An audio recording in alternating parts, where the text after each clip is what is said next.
Well, welcome to episode 10 of Winning with the Home Team. I'm Katrina. I'm Todd. And this literally is my favorite time of the year.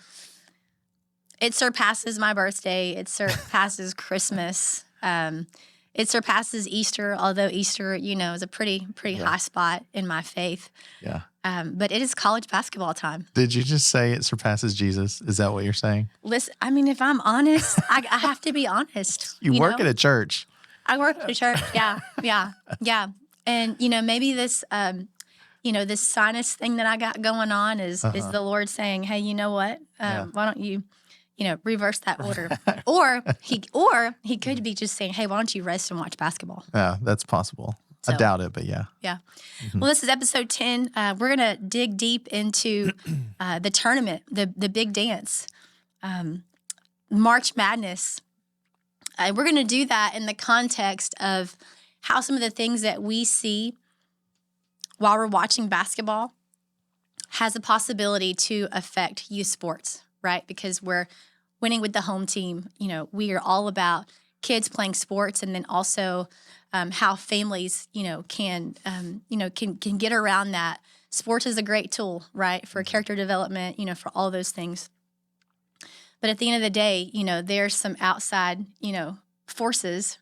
When we'll talk about March Madness being one of those, and just kind of how it affects kids in their development as far as sports. Yeah.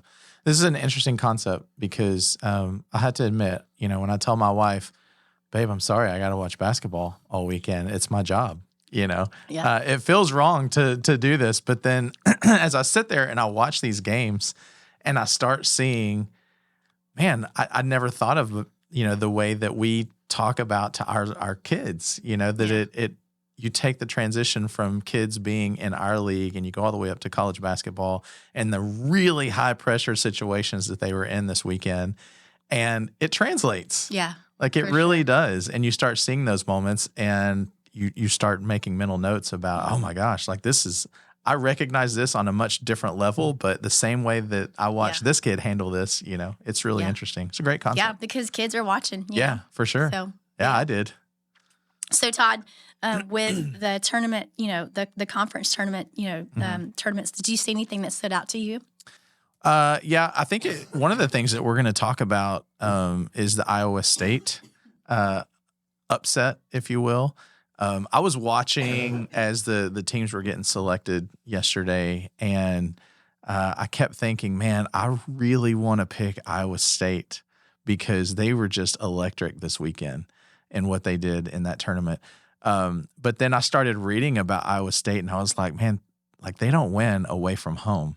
They're undefeated at home in conference play, but they get away from home and they just break down. And so it just made me think, this is really just roll the dice on these teams, because some of these teams go in just hot. And like then NC State? Like NC State, yeah. And then beat my Tar Heels. Right. And then you have teams like Tennessee who just, we'll get into that a little bit too, but man, it's just, I look at my bracket and I'm like, I think I know who I want to go with. And then you start breaking it down and you go, I have no idea. Yeah. It's just that's really the fun fun. Of it. Yeah, absolutely. Yeah, for sure. Well, as you can see, North Carolina is my team. Mm-hmm. Go Tar Heels. Mm-hmm. Is there a team that you're rooting for? Well, of course, Alabama. Okay. And one of the first things I noticed in the selection process was, I think Alabama's going to play North Carolina like 2 rounds in. Like it's going to happen. So that will be a fun day at the LC. And I'm sorry, we can't watch the game together. We can't. No, we cannot. I'm sorry. I respect you, and that's why we can't watch the game together. Yeah. So anybody who knows me knows it. I'm North Carolina basketball through and through, born and raised. Yeah. I have some friends that are Jayhawks. I have some friends that are, Baylor Bears. Mm-hmm. I have yet to watch a game with them when they play North Carolina because it's like I'm just locked in. So are you the person who like Thursday morning when you have that first tip off, like you're secluded and you're watching all the games? No, I'm not secluded. I'll only seclude myself to the North Carolina games. Okay. All right. Yeah. Gotcha. I'll watch it with friends, and at the LC. Yeah. That'll be good. Yeah, for sure. So I will do the same with Alabama. When Alabama football is on, everyone knows there's probably a 4-hour time period in my life where I'm not going to answer the phone. I'm not going to be available for anything. And basketball, when they're in the tournament, like lately, they've had some pretty good runs. And okay, I stop down, and it's kind of the same thing with me for them. Is I'll get away from everybody. Yeah. I don't like to be around people. I don't go watch parties and things like that. No, I like to be on my couch or somewhere where it's me and the TV. Yeah. That's it. Yeah. Agreed, for sure. Well, let's jump into this. In all these episodes, I think that, we'll kind of outline, or the outline that we have is in terms of, we got some props and we got some flops that we saw. Yeah. So going into the conference tournaments, what was a prop that you saw as games were going on? Okay, so watching these games, I wasn't really sure what I was going to notice. I just know that here's the great thing about college basketball. There is so much emotion that goes into it. You can't help but get sucked into it, right? There's just this tremendous amount of emotion and momentum that happens. We talked about Iowa State. But I will tell you that for me, the biggest thing that sucked me in this weekend was an Ivy League game of all things. I was watching Yale and Brown, and I'll tell you what really sucked me in was they were saying Brown had not been to a tournament, an NCAA tournament, since 1986, and they were saying, since the movie Top Gun, the original, came out, they have not been in the tournament. Wow. And then you watch as these kids from Brown, and they're basically playing in a high school gym, right? It's at Columbia, and you can tell that it is not set up for big time college basketball. And so it's got this feel of like the movie Hoosiers, but it was just a great place to watch. And then these guys took a 2-possession lead with like 30 seconds to go. Wow. And they pan to the bench, and the kids are going nuts. And all of a sudden, a game that I have no rooting interest in, like I am all in for these Brown kids. Never would you have watched Yale and Brown. Never for any reason. And now I'm like, man, this is awesome. And so it was just dying a tragic death to myself as I watched the Yale team comes down and they hit a 3, like an off-balance 3 to pull within 1. Then they foul. Brown gets a chance to hit some free throws. They miss both of them. And so it's just this slow death. Right. You have to make those free throws. And then Yale comes down and hits a shot at the buzzer. They win. They go nuts. And you look at those Brown kids and you're like, wow. Yeah. Like, they're seniors. Even the underclassmen, they haven't been to a tournament since 86. There's a really good chance those kids are never going to be that close to a tournament again. And, I just feel for those kids this morning, as they wake up and the realization of it was in our grasp. Mm-hmm. We had it. But the props goes to Yale because down by 2 possessions, under a minute, and to have the wherewithal to hit a 3, foul, come back and hit that buzzer beater, like talk about, pressing on. Yeah. Those kids did not give up. They at no point did they look like they were panicked. They got the ball to the player that they wanted to get the ball to. Like they executed and executed and executed. And I don't know how it's going to turn out for Yale in the big dance, but for someone who would not otherwise watch an Ivy League game, that was phenomenal for me this weekend. What do you think it is about sports that draws us in like that? Because you said I'd not normally watch a Brown and Yale game. Yeah. What is it about you sports? Okay, so I'm going to tell you what I think it is because I watch the Olympics, and my wife and I, and half the time I'm rolling my eyes because every single person has a story, and it's, they came from, a broken home, or, they had a broken bone or something, and it eventually it's just like, oh my gosh, let's get on with, the event. The drama of it all is just too much. But then you watch like these kids, you can't manufacture the emotion that is going into these games. You can't make that up. And so it's different for me watching this stuff because it's in the moment. You see how one kid hits a 3-pointer and it sends an entire stadium into pandemonium, and how does that not give you goosebumps? Like, because their future whether it be playing in the tournament next or moving on, it rides on that shot that's in the air, right? And 18,000 people are also right there with them in how they feel.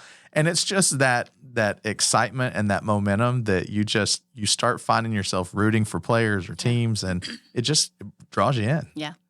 Well, and even, let's talk about the third grade boys division real quick. Yeah. At the LC. Even when they didn't have a tournament, an end of the season tournament, right? But still, the emotion that went into those games. Yeah. Yeah. I mean, at some points it was electrifying, for a third grade boys game. Right. Right. Right. And so, sports has a way of just bringing us to our highest highs and our lowest lows. Yeah. And Yale experienced the highest of highs. Brown experienced the lowest of lows. Right.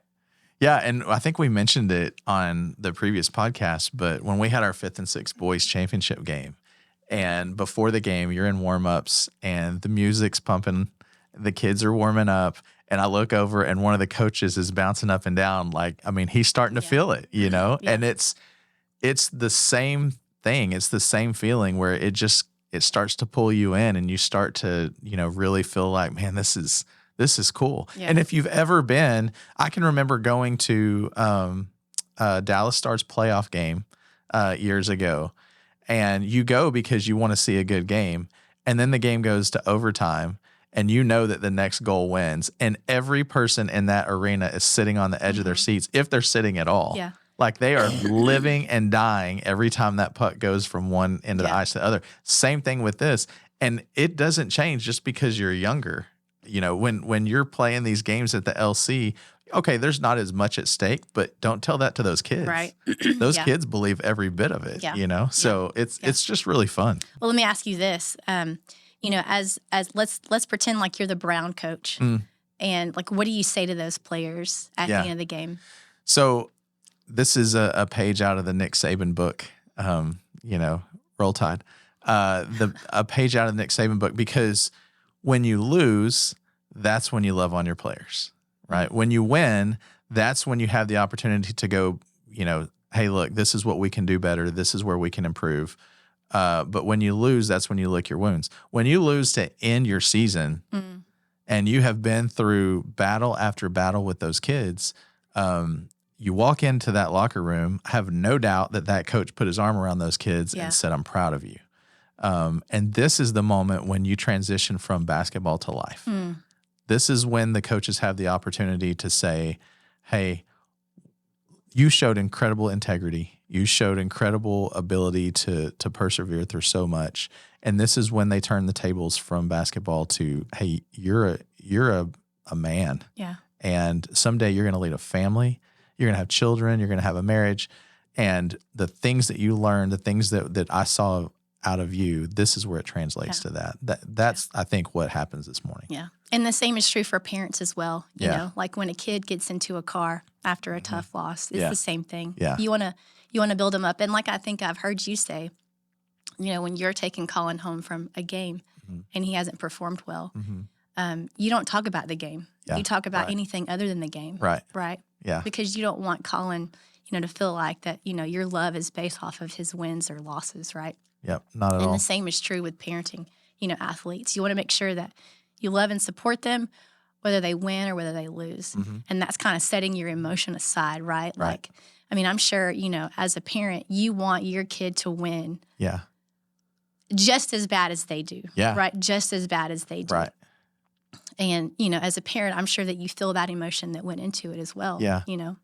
Can you imagine, on that note, can you imagine if the coach went into that locker room and the first thing out of his mouth is, man, if you'd have just hit those 2 free throws, and as parents, that's exactly what happens all the time is parents will bring their kids into the car after a game. Free throws, little Johnny. Yeah. Didn't I tell you after dinner to get out there? Exactly. That's, honestly, yeah. That's exactly right. And that's the last thing that they need.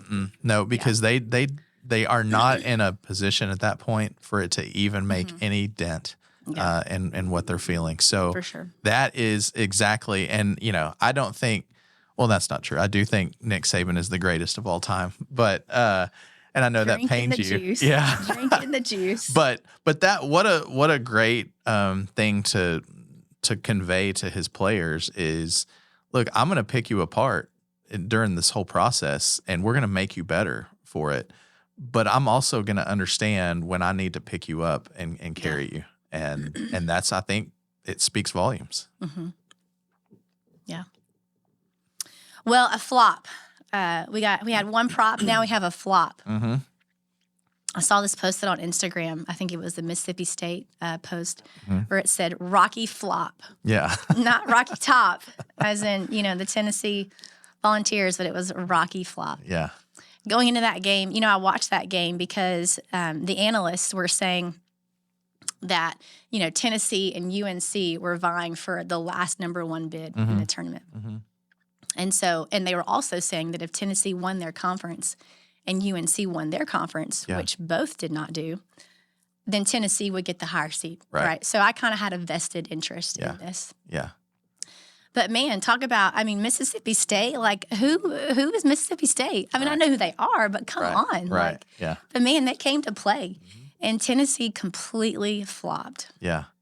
Completely. Yeah. But you know what? What I take away from that is don't sleep on Tennessee in this tournament. Yes, exactly. Because if you're going to lose and you're going to lose like that, that's the time to do it. Yeah. And this will speak volumes to their mental ability to move on, because now they can do one of two things. They can just lick their wounds and go out and walk through the first round and get beat in a second round game, or they can use that as motivation to say never again. Yeah. And then look out, because they're going to just completely take over this tournament. Yeah.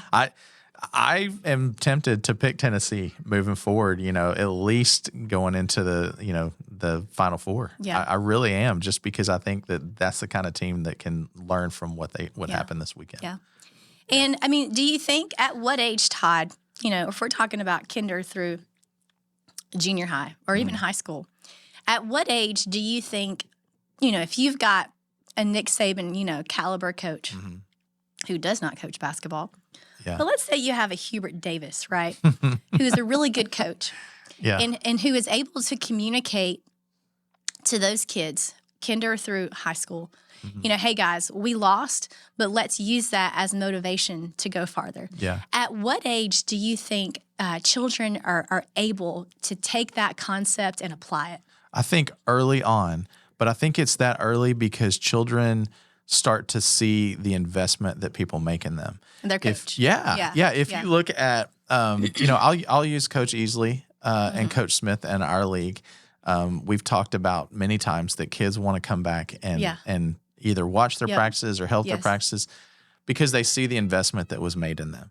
I think kids at a very early age recognize that, and that coach is all in for me, and I want to run through a wall for that coach. As opposed to the coaches who just continually berate them and are on them all the time. Will they get better? Yeah, they'll get better. But are they going to just leave it all on the floor for that coach? Absolutely not. I think kids pick that up pretty quickly. Mm-hmm. So I also think that it's important, that we run this league in a manner that we go to those coaches and make sure they understand that, that these kids often act older than they really are. They process things better than you think that they do.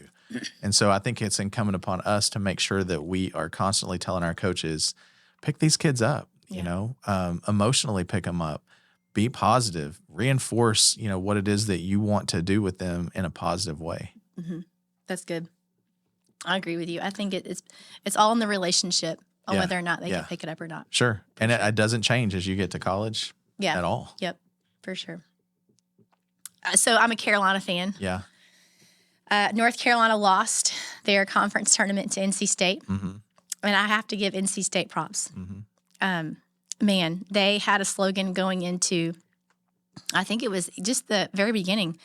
I said, why not us? They said that over and over again. Why not us? Yeah, yeah. And North Carolina beat NC State, both times they played in the regular season. Mm-hmm. And NC State, man, they went through Duke, and, then they went through, who was it? Duke and North Carolina. Those are the two in the ACC. Mm-hmm. But as I was watching the post game that JD Burns, that's the big guy, like the big guy with the hair up, right? Yeah. That guy is huge. And like, man, props. Like the way that he posts people up, no one can stop you. Yeah. Armando Baycott couldn't stop him, that's for sure. But then the way that he turns around and lays the ball up softly and his ability to pass, like props completely.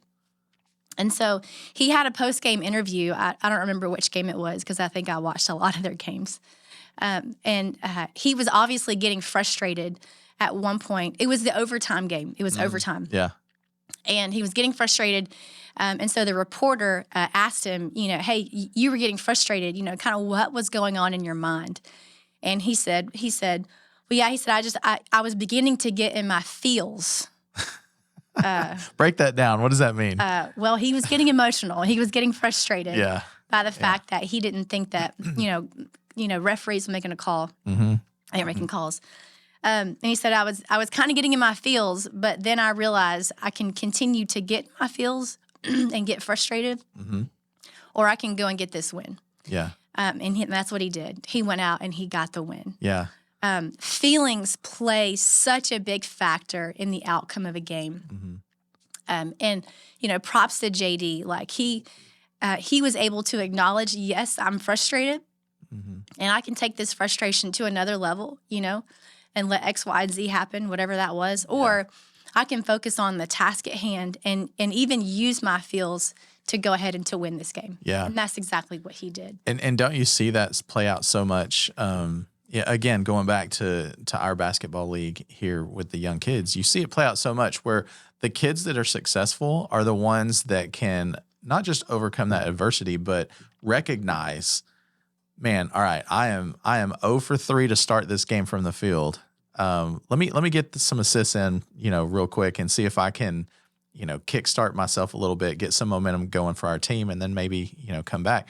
But watching these kids, they get it. They understand exactly what he's talking about with the feels. They may not be able to articulate it the way that he did. Yeah. But they understand. And you watch these kids that are able to just stay calm and keep playing and not get overcome with emotion. And those are the ones that are ultimately successful. Yeah. So I think he's onto something. Yeah.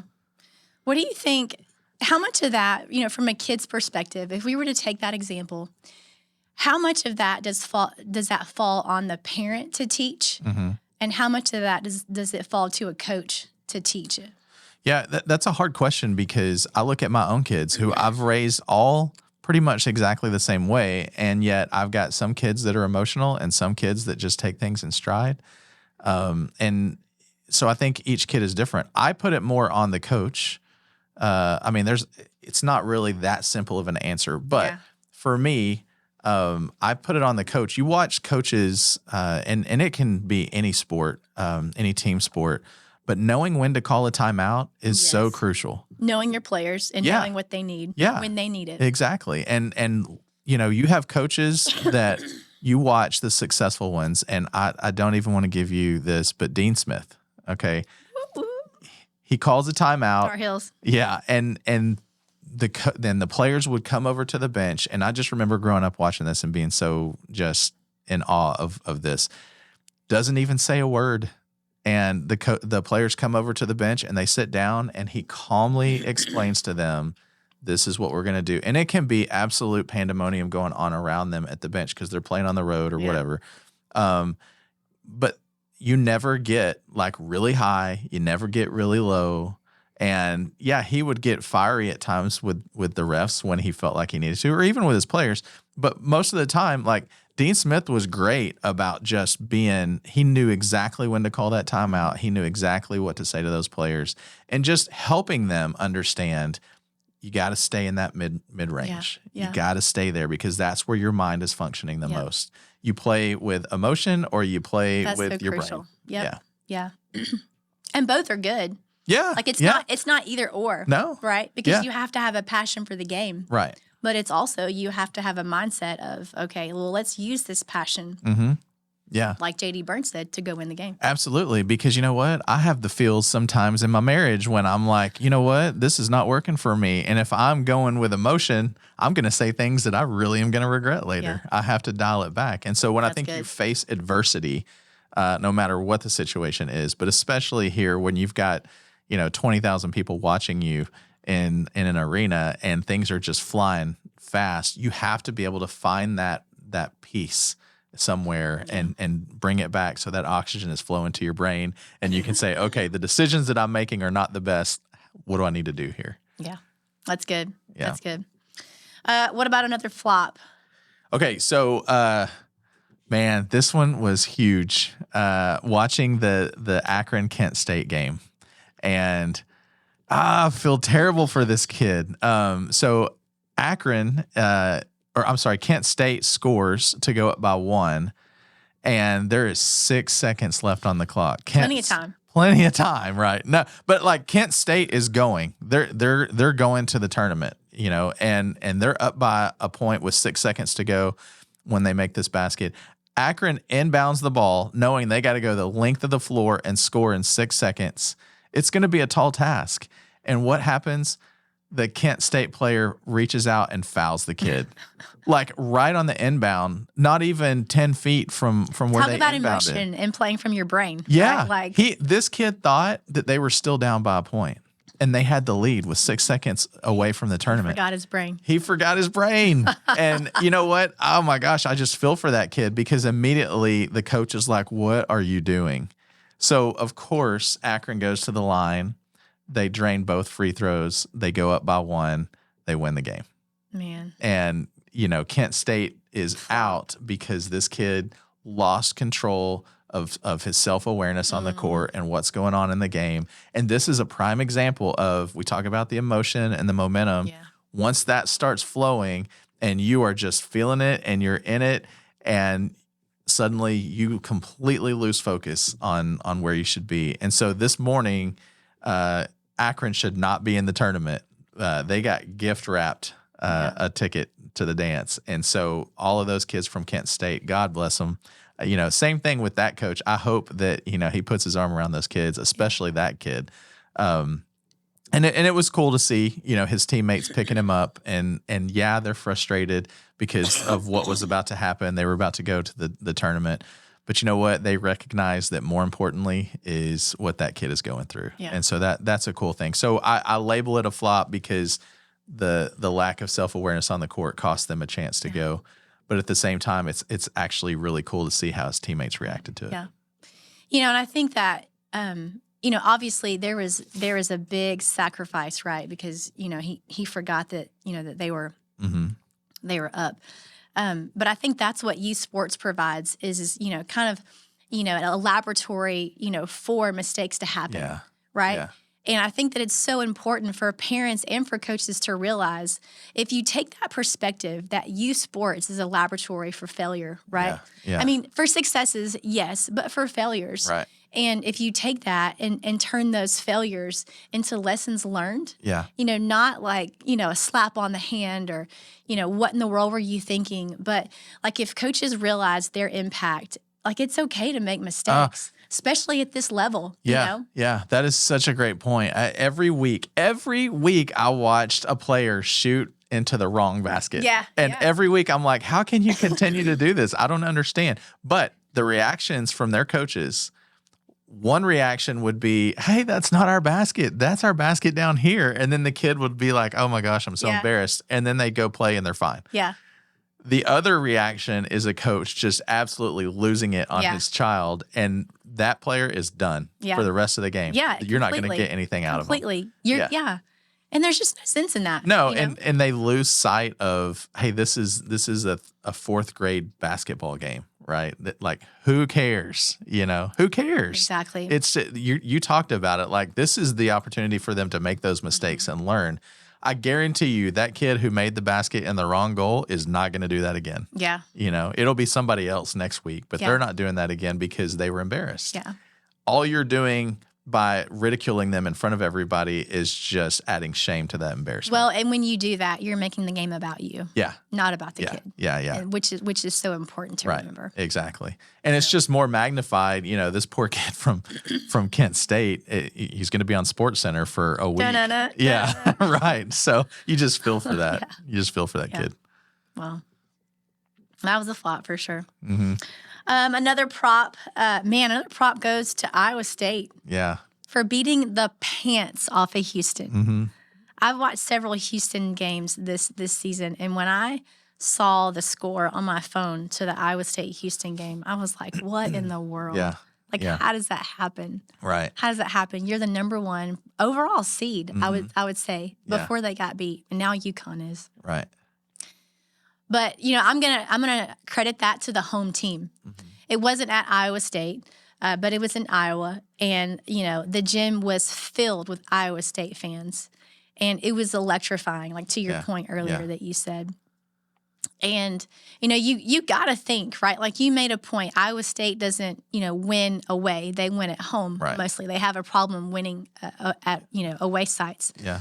But just the power of an environment, the power of the home team. Yeah. We saw that over and over again this season. 5th and 6th boys, when they played at ABU, was completely different, a completely different environment than when they played at the LC. Mm-hmm.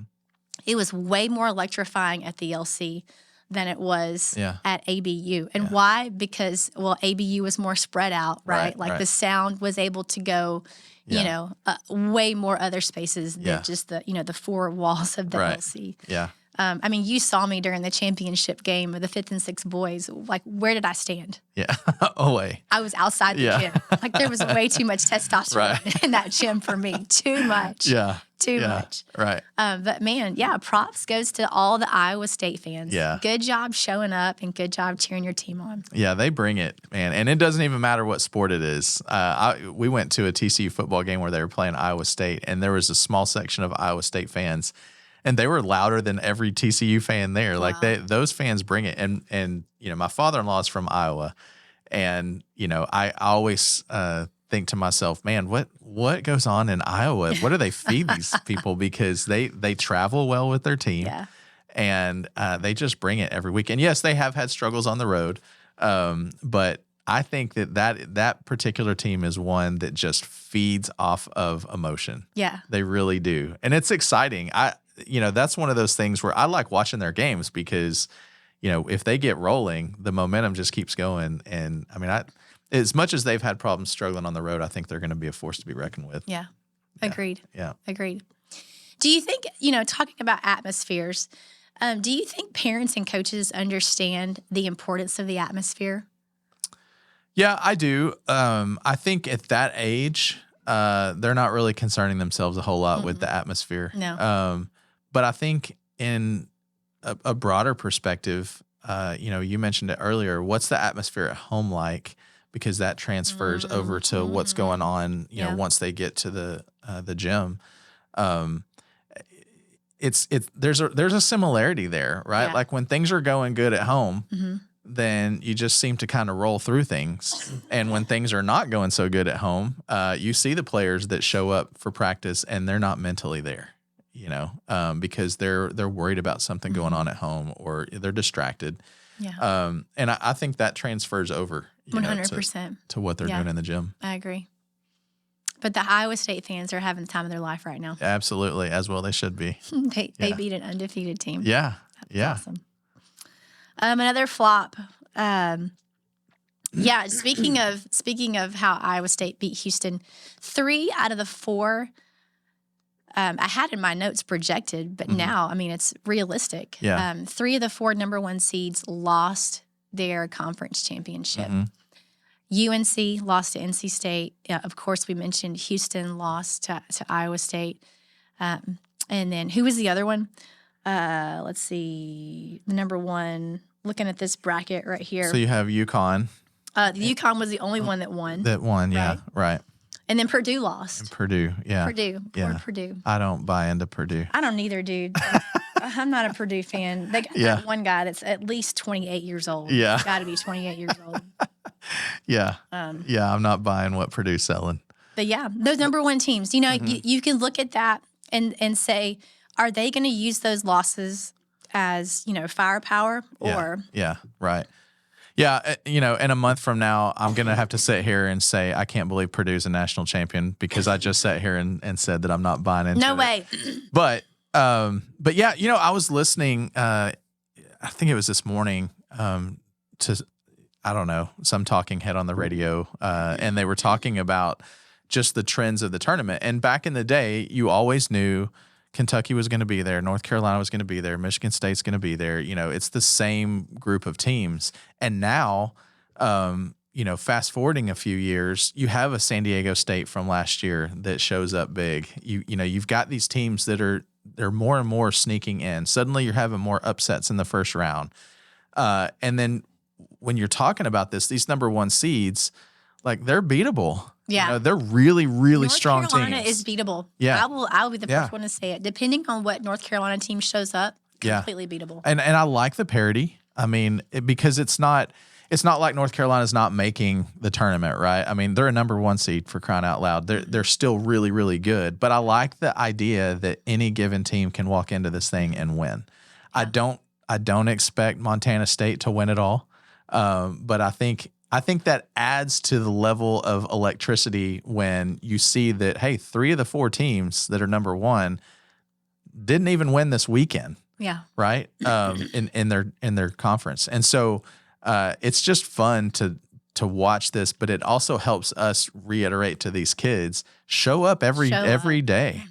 Because you just don't know what's going to happen. And when a team goes cold from the field, because it happens, and then that gets, it catches on, and then suddenly you find yourself up at halftime by a few points, and now there's a chance. Yeah. And that's all these kids need to see, is that there's a chance. And that translates all the way down to our league. I love that. The hope. Yeah. The hope that there's a chance, that there is a chance. So real quick, out of the 3 teams that lost, UNC, mm-hmm. Houston, mm-hmm. and Purdue. Yeah.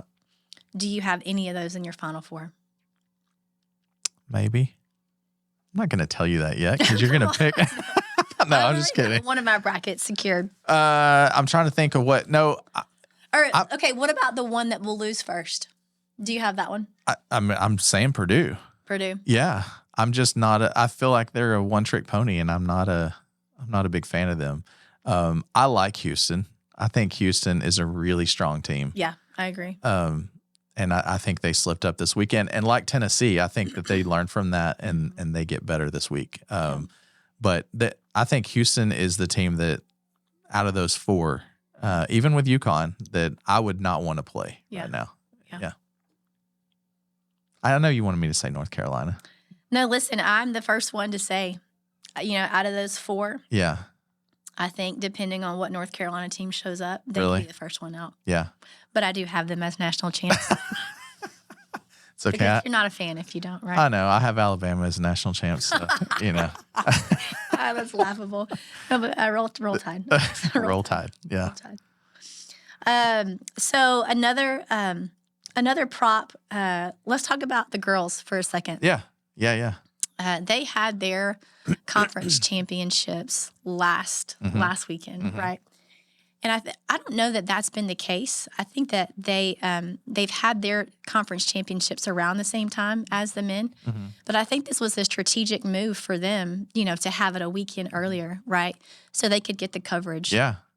That they needed. Yeah. And so, of course, you've got LSU and South Carolina mm-hmm. in their conference championship. And I'm sure everyone, if you watch sports or even ESPN, you saw the scuffle that happened during that game. And, there's a prop and there's a flop. Mm-hmm. The prop goes to Dawn Stanley, mm-hmm. right? Who, after her interview, or after the game, she interviewed, and when asked, Coach, what do you have to say in regards to that? The first thing that she did was apologize. Yeah. So go back over what she's doing. Like, what happened? There was a scuffle. Yeah. So one of her players, one of the South Carolina players, went over and she shoved a lady who was, to Kim Mulkey's point, shorter, mm-hmm. Than the other girl. Kim Mulkey, coach of LSU. Yep. Yeah. And so Dawn acknowledges, hey, this, she also acknowledged that she understood that women's basketball is in a spot right now that's really good. Mm-hmm. And she didn't want anybody to think that that's what women's basketball was. Right. And so she took responsibility. She apologized. Mm-hmm. And then not only that, she said she's going to address it to her team. Yeah, Right? And that's yeah. not the way that she coaches. Right. And this goes back to what we were talking about with emotion, because Kim Mulkey took the opposite approach, right? What was her quote, or what was she saying when she was interviewed? So in her post game, she said, "It's ugly. It's not good. No one wants to be a part of that. No one wants to see that ugliness. But I can tell you this: I wish she would have pushed Angel. Boom. Emotion. Let those two girls that were jawing at it go at it." Yeah. Essentially saying, pick on somebody your own size and fight it out. Like, what? Yeah. Why would you say that? Right. In a post-game interview. Yeah. And what's listen, wrong with you? Don't take anything away from Kim, because she's a tremendous coach. Well, has been for a long time. But this is exactly. Talk about character. Yeah. I mean, this is exactly what we're talking about with, can you control your emotions to be classy, yeah, respectful, right? Respectful. Right. I mean, come on. Yeah. No, you're 100% right. And kudos to Dawn for getting up there and saying what she said, because she was in charge of her emotions. She got perspective immediately and realized this is, and it says it right there in the answer, because Dawn is thinking globally about her sport. Yes, exactly. Kim is thinking about not her team and not her players. Exactly. Globally. Exactly. Yeah. And Kim Kim is so key. Yeah. Kim's thinking about her player and the competitive nature of what just happened. And so if I'm a parent of a child who's being recruited by these two coaches, you better take some notes. Absolutely. Yeah. Who do I want my kid to learn from? Yeah. I appreciate that Kim is sticking up for her player, and that's important. But at the end of my kid's tenure at that university, they've got to go out into life. And what did they learn today? I know Dawn Staley's what she's going to teach my kid. Yeah. And so I think it speaks volumes. And I'm not trying to rip Kim down this morning. I know you're not either. Well, actually, you probably are. But I think that there's something that goes beyond what you're able to do on the floor coaching. Like you're a representative not only of your university, but of those families that you're coaching, and that means something. Yeah. So good. Go Gamecocks. I'm rooting for them. Yeah. I'm rooting for them. Yeah. Okay, so on the men's bracket, was there anything that surprised you in the bracket that came out yesterday? I watched for the bubble teams that weren't going to make it. Little surprised that Indiana State didn't make it. I was a little bit surprised at some of the seedings. Yeah. I did not expect, after what Tennessee did, for them to get a number 2 seed. I did not expect that. Where did you think that they were? I thought that they would be a little bit lower. Okay. But they had a great season, so I'm not arguing the number 2 seed. I just figured that after they lost the way that they did, that it would affect them more than that. Yeah. But anyway, I think that the tournament, the way it's set, is good because, to your point, like I was going through individual games and I'm thinking, man, this is hard. Yeah. It seems like to me this year is harder than most because yes, UConn is great, right? They have a great team, but I'm not ready to just declare them the champions. Mm-hmm. Like no one on this bracket do I look at and say, this is the team. Mm-hmm. I don't. I see that there are many schools that have an opportunity this year. Yeah. Agreed. Who's your dark horse? Who are you surprised by that you feel like they could make a run this year? I mean, honestly, again, I am a diehard North Carolina fan. Yeah. And NC State beat us. But when you look at that, they played 5 games in 5 days. Yeah. And the way they played was, they just had all the energy. Mm-hmm. Mm-hmm. And so, I hate to say it, but, they're either going to fall hard at that first game with Texas Tech. Yeah. Or they might go a little bit further. Right. I loved Hubert Davis as a player, mm-hmm. and it seems like he's really doing well as a coach. Yeah. Yeah. He's a number 1 seed, right? Yeah. I love Hubert Davis. Yeah. He's a man of faith. Right. Right. He had a quote on one of their Instagram pages. Well, it wasn't his Instagram page, but it was one of like a faith-based Instagram page, and it just talked about how he doesn't view his job or his coaching as a job, but he views it as a calling. Mm-hmm. Mm-hmm. So that he can introduce Jesus to his players. And whether that's overtly or by relationship, I don't know. Right. But I don't know that I have seen Hubert Davis. Sometimes the camera can be on a coach, and what they said. Yeah. Like, okay. Right. I've never seen that. Yeah. In Hubert Davis. I mean, I've seen him get fired up about a lot of things. Right. And stomp. Like he's the most demonstrative coach, maybe in the ACC. Yeah. But not in a way that demeans or uses bad language. So you're telling me he has integrity and character? He does, dude. Yeah, he does. He does. And he loves those kids. And I don't want to like him, but I do.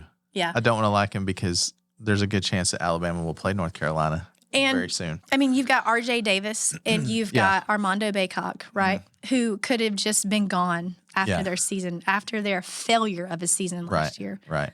But they chose to come back. And I think that they chose to come back because, primarily out of relationship, to Hubert Davis. Yeah. And what he's done.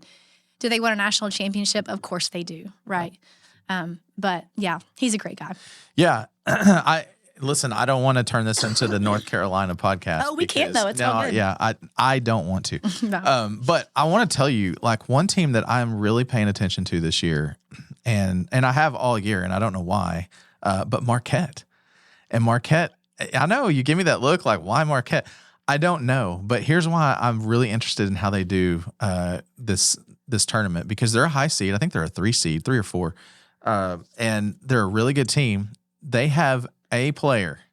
One. He is the A player on that team. They only have one? No, I mean he's their guy though, but he's hurt. He hurt his hand. Oh, okay. Well, then why are you picking them? Hang on, I'm explaining it. So the thing is, like, they came out and they said, okay, he is going to play in the tournament, but how healthy is he going to be? But here's why I'm interested in this team. Let's say he's not 100%. Let's say he doesn't even play, because we don't really know, right? What does that team do? I'm really interested to see, how does that team perform? How do they pull together, knowing that their star, their go-to guy, is at the very best not 100%. Yeah. Right. And so they've been rewarded as a team with this high seed, but what do they do with it moving forward? And so I am rooting for Marquette because I want to see them pull together as a team and just continue to excel at what they do. And I don't know. I couldn't even tell you which side of the bracket they're on. They're in the Midwest. They're a 2 seed. Yeah. Okay. So they're 2. Kentucky. The Hilltoppers. Yeah. The Hilltoppers. Yeah. I'm impressed that you knew what that was. But okay, I didn't realize they were that high. So they're a 2 seed. What is a Hilltopper? It's a Kentucky thing. Yeah. I don't know. I really am interested to see how Marquette plays in the tournament as a team. I'm going to have them advancing against the Hilltoppers. Yeah. That's probably a safe play. For sure. Yeah. For sure. Yeah. So that's my dark horse. Good. As much as a 2 seed can be a dark horse. Well, this has been good. Yeah. Yeah. Hopefully next week I'll have my voice. Right. And there won't be enough, the sound of coughing in the background. It's all right. Yeah. You'll get plenty of rest on the couch watching basketball, hopefully. That's right. The way Jesus intended. That's right. Yep. Yeah. Go Tar Heels. Roll Tide. Well, thanks for tuning in on Winning with the Home Team. Again, we want to use this podcast to help families just realize the importance of youth sports, and then also how a parent's role, just how important their role is. And so we can use a lot of avenues for that, but the conference, the March Madness, presents an opportunity to do that in a way that is tangible. So thanks for joining us, and we'll get into some basketball, a ton of basketball this week, and we'll see you guys back next week. All right. Have a great week.